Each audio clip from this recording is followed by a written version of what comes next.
ऐसा कैसे हो पाता है कि हम हर फॉल्स एलिगेशन वाले केस को अपने क्रॉस एग्जामिनेशन के द्वारा क्रैक कर देने की बात करते हैं। सवाल है कि हम अपने क्रॉस एग्जामिनेशन में ऐसा क्या पूछते हैं कि गवाह कुछ भी झूठ बोल ले, उसका झूठ पकड़ा ही जाता है। आज की वीडियो में ये सूत्र हम आपके साथ डिस्कस करना चाहते हैं। इसमें हमेशा उन दो फंडामेंटल रूल्स को तो बिना बताए ही मानना होगा। पहला, कोर्ट के दबावों से बचने के लिए आपके पास लिखित क्रॉस होना चाहिए। दूसरा, कोई भी सवाल तब तक ना पूछें जब तक कि आपको यह ना पता हो कि गवाह इस सवाल का क्या जवाब देगा। इंडियन लीगल सिस्टम से सहायता पाने के लिए इसका मेंबर होना जरूरी है। जब आप सामने लिखे व्हाट्सएप नंबर पर व्हाट्सएप मैसेज भेजते हो तो तत्काल ही आपको विधि लिखकर भेज दी जाती है, जिसके द्वारा आप हमारे मेंबर बन सकते हैं और हमारी सर्विसेज का लाभ लेते रह सकते हैं। इसलिए केवल व्हाट्सएप मैसेज के द्वारा ही संपर्क करें। Areas of cross examination. एक सफल क्रॉस एग्जामिनेशन के 3 इंपॉर्टेंट एरियाज होते हैं। पहला, फैक्चुअल विटनेसेस का दायरा होता है। ये गवाह घटना का विवरण देते हैं, किसने, कैसे, क्या, कब और कहां आरोपित अपराध कारित किया है। ये 5 बातें हैं। दूसरा, एक्सपर्ट विटनेसेस का दायरा होता है। ये वे लोग होते हैं जो पुलिस आईओ के लिए आरोपित अपराध का वैज्ञानिक रहस्य बताते हैं और इनकी प्रोसीजर साइंटिफिक होनी चाहिए।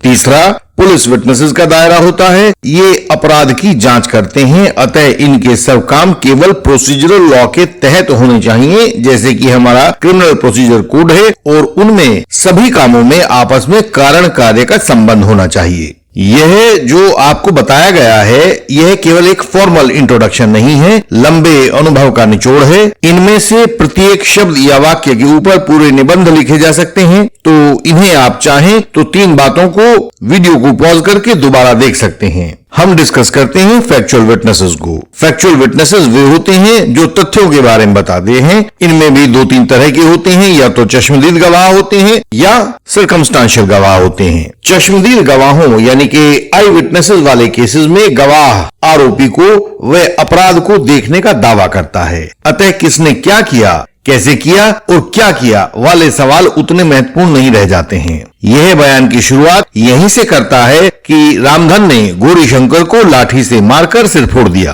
तो fundamental rules of cross examination में से एक महत्वपूर्ण नियम यह है कि ऐसे मामलों में स्पॉट ऑफ अकरेंस अर्थात मौके पर सवाल उठाए जाएं। स्पॉट ऑफ अकरेंस को संदेह के घेरे में लाया जाए। इस बात से फर्क नहीं पड़ता है कि वह किस केस या एलिगेशन या किस सेक्शन ऑफ आईपीसी में लगा हुआ है, सेक्शन 323 हो या सेक्शन 302 आईपीसी हो या फिर 498A आईपीसी हो या 376 आईपीसी हो, 366A आईपीसी हो, सब आरोपों में सीआरपीसी का व्यवहार समान रहेगा। इन्वेस्टिगेशन में वही नियम लागू होंगे। वैसे भी हर एक केस के शिकायतकर्ता को हमेशा यह शिकायत रहती है कि पुलिस आईओ ने उसकी कंप्लेंट को पूरे मनोयोग से इन्वेस्टिगेट नहीं किया है। अनेक बार कंप्लेनेंट पुलिस आईओ की इन्वेस्टिगेशन को दुरुस्त करवाने के लिए एप्लीकेशन लगाता है, प्रोटेस्ट पिटीशन लगाता है। उन्हें केस फाइल में से ढूंढिए और उनमें से उन पॉइंट्स को एकत्र कीजिए जिन पर कंप्लेनेंट को पुलिस आईओ के प्रति असंतोष है। इनके द्वारा कंप्लेनेंट और पुलिस आईओ के बीच की खाई को उभारिए। यह क्रॉस एग्जामिनेशन में किया जाना है। किसी भी आरोप को सिद्धांततः कंप्लेनेंट के अनुसार होना चाहिए, लेकिन पुलिस आईओ उसको अपने अनुसार बनाते हैं, अपनी सुविधा के मुताबिक बनाते हैं, जिससे कंप्लेनेंट का सच और पुलिस का सच अलग अलग हो जाते हैं। कोर्ट हमेशा पुलिस आईओ के सच को सच मानती है, अतः कंप्लेनेंट के सच और पुलिस आईओ के सच के बीच में दरार जितनी चौड़ी होती जाएगी, आरोपी के बाहर निकलने में उतनी आसानी होती चली जाएगी। यह अनुभव का सिद्धांत है और किताबों में कहीं नहीं मिलेगा। इसलिए इस नियम को रट्टा मार लीजिए और सफल होने का एक रास्ता अपने क्रॉस एग्जामिनेशन में तैयार कर लीजिए। हिमाचल के एक केस में आग से मृत्यु के आरोप में कंप्लेनेंट साइड का कहना था कि डाइंग डिक्लेरेशन रिकॉर्ड किया गया था जो केस फाइल पर नहीं था, अतः उन्होंने प्रोटेस्ट पिटीशन दाखिल की। उस प्रोटेस्ट पिटीशन को हमने पकड़ लिया। उस पर हमने सेक्शन 145 इंडियन एविडेंस एक्ट में गहरा क्रॉस एग्जामिनेशन किया। यह दिखाया कि कंप्लेनेंट की माने तो पुलिस आईओ का केस झूठा है और पुलिस आईओ की माने तो कंप्लेनेंट झूठा है। इनमें से एक तो पक्का झूठ बोल रहा है, हमारे क्लाइंट को लाभ हुआ और आरोपी बरी हुआ।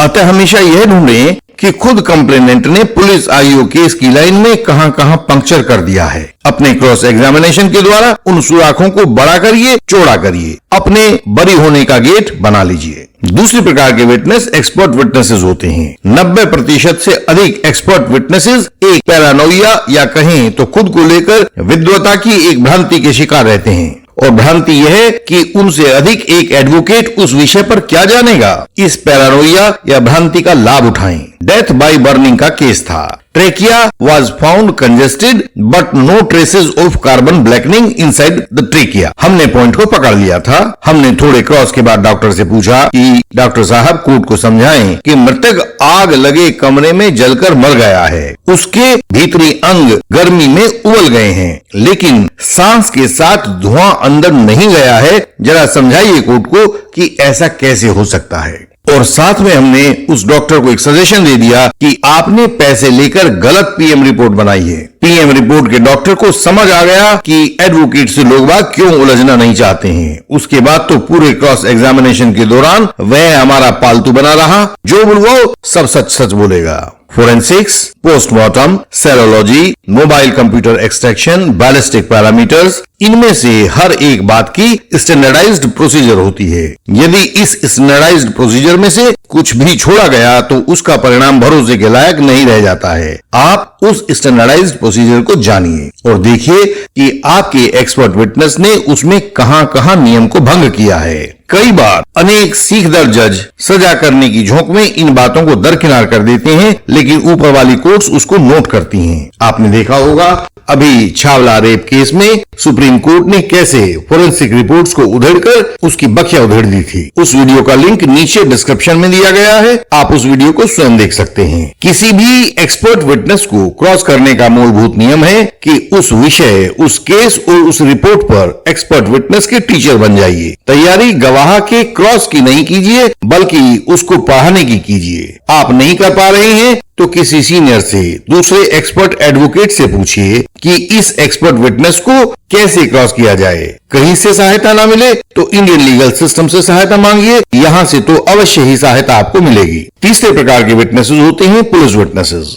हर एक क्रिमिनल केस में अनेक पुलिस विटनेसेस होते हैं। इनमें सर्वोपरि वह गवाह होता है जिसे आईओ या जांच अधिकारी कहते हैं। पूरी केस फाइल में यह अकेला गवाह होता है जो फैक्ट एंड लॉ दोनों का सत्य निर्धारित करता है। किसी भी फैक्ट पर कुछ भी बात तस्दीक करनी हो तो ट्रायल कोर्ट हमेशा आईओ से ही वेरीफाई करेगा, बताइए सही सत्य क्या है। जबकि कंप्लेनेंट इस मुगालते में रहता है कि फैक्ट को वह सही तरीके से जानता है। यह बारीक भेद आपको केस जिताने की सबसे विश्वसनीय चाबी होती है। और यदि आप एडवोकेट के रूप में या फॉल्स केस एलिगेशन वॉरियर के रूप में आप इस चाबी को इस्तेमाल करना जान गए हैं तो फिर आपको कोई नहीं रोक सकता। आप आईओ के प्रोसीजरल डिफेक्ट्स ढूंढे। कंप्लेनेंट ने कहा कि मैंने मोबाइल से पुलिस को सूचित किया था, या मेरी आरोपी के साथ फोन पर बातें होती थी, या आरोपी के फोन में मेरी गंदी वीडियोस बनी रखी हैं। ऐसे में यदि सीडीआर नहीं लगाया गया है या मोबाइल फोन को जब्त करके फोरेंसिक एग्जामिनेशन के लिए नहीं भेजा गया है तो वह आरोप खुद ब खुद नष्ट हो जाता है।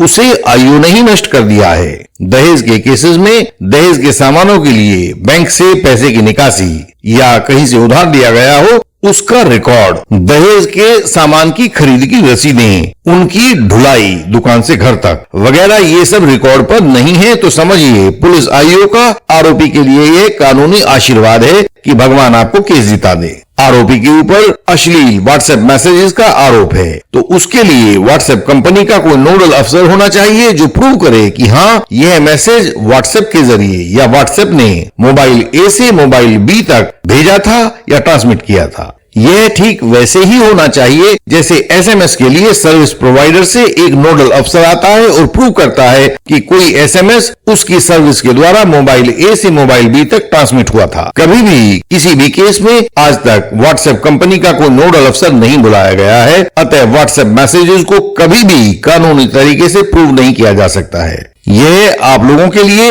एक नया और थोड़ा सा पेचीदा मुद्दा हो सकता है, लेकिन आप में से जो अनुभवी एडवोकेट हैं वो इसे कोर्ट के सामने आजमा कर देखें तो आप पाएंगे कि यह हर मामले में 100% सही हो जाता है। ऐसे ही रेप के झूठे आरोपों में भी पुलिस आयोग करते देखे जाते हैं। जहां कई बार रेप का अलग अलग जगहों पर आरोप लगाया गया है, लेकिन पुलिस आयोग जांच के दौरान सच को सूंघ लेता है। वह एक प्रमुख वाली घटना को छोड़कर बाकी पर ध्यान नहीं देता है और उसका साइड प्लान या नक्शा मौका तक नहीं बनाकर देता है। फाइल के अंदर बनाते हैं तो वह भी ऐसा कि किसी को कुछ समझ में नहीं आता है। इसके द्वारा हम कैसे साबित करेंगे कि किस स्थान पर यह आरोपित घटना हुई थी? तो इस प्रकार से यदि हम फाइल को पढ़ना सीख जाते हैं, उसका पॉइंट बाय पॉइंट एनालिसिस करना सीख जाते हैं, तो फिर सफलता आपसे दूर नहीं रहती है। इन्हीं सब रास्तों पर नियम पूर्वक चलकर पूरा प्रोसिक्यूशन केस ध्वस्त किया जाता है।